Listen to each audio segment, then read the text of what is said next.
আমি ইঞ্জিনিয়ার রহমতুল্লাহ আপনাদের সবাইকে স্বাগতম জানাচ্ছি। এখন আমাদের আলোচনায় থাকছে সাপোর্ট এল, যার সর্বশেষ ক্লোজিং প্রাইস হচ্ছে 44 টাকা 40 পয়সা। এটা আলোচনা অন্তর্ভুক্ত করার উদ্দেশ্য হইল যে মার্কেট যখন নিম্নগামী আছে তখন এটা বিপরীত ক্রমে ঊর্ধ্বগামী অবস্থানে আনছে। এটা পারফরমেন্স অনেক ভালো করছে এবং ইট ইজ নেয়ার অ্যাট অর নেয়ার টপ। কি অবস্থায় আছে, আমরা একটু টপে আছে কিনা সেগুলো একটু দেখব। তো সিভিও দেখা যাচ্ছে এইটার আপ ট্রেন্ডে আছে। ওভারঅল আমরা যে এই গ্রিন চ্যানেলটা দেখি, channel is up, trend is up, simple. তাহলে এই আপটা আছে 2020 সালে যে ফ্লোর প্রাইস আরোপ করা হলো তারপর থেকে এটা আপ ট্রেন্ডে চলমান আছে। এখন আমরা দেখি যে আপ ট্রেন্ডটা ধরন, আপ ট্রেন্ডের ধরন হলো 3 ওয়েভ স্ট্রাকচার ছিল। এখান থেকে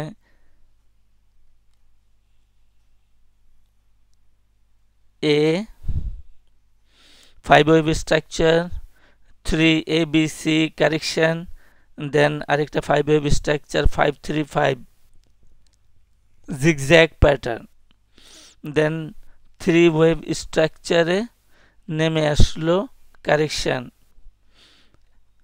এবং বাকিটা 5 ওয়েভ স্ট্রাকচারে আপ ট্রেন্ডে চলমান আছে।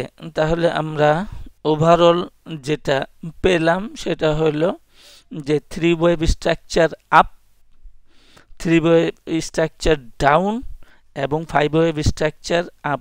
তার মানে এটা হলো একটা ফ্ল্যাট প্যাটার্ন।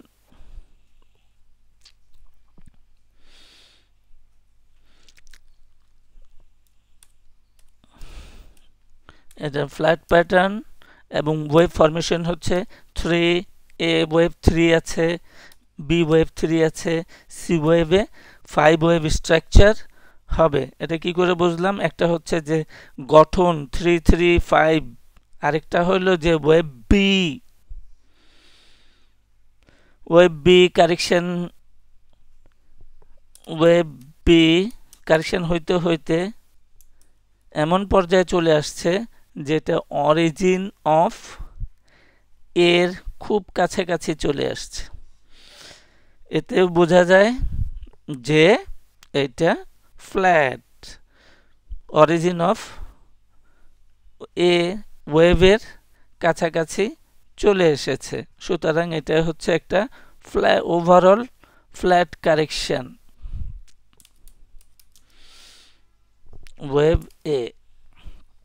তাহলে আমাদের 5 ওয়েভ স্ট্রাকচার হবে। তাহলে 5 ওয়েভ স্ট্রাকচার হলে পরে আমরা দেখি যে এখানে গোড়া থেকে 1, 3 ওয়েভ স্ট্রাকচারে 2, এখন 3 চলছে, 3 চলমান আছে, কারেকশন হইতে পারে 4, দেন 5।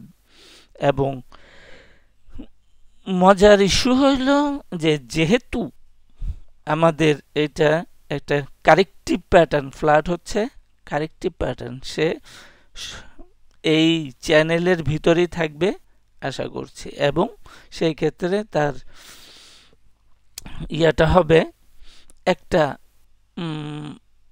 ফিফথ ওয়েভ মোটামুটি ভাবে 50, 51, 52 এই সমস্ত জায়গায় কত 50 প্লাস বা 50-এর কাছাকাছি এর ট্রেন্ডটার ফিফথ ওয়েভ, পঞ্চম ওয়েভটা সমাপ্ত হইতে পারে। ইন এনি কেস যদি এই ইন্টারপ্রিটেশন ফলো না করে তাহলে এই অ্যানালাইসিসটা বাতিল বলে গণ্য করতে হবে। আজকে এই পর্যন্তই।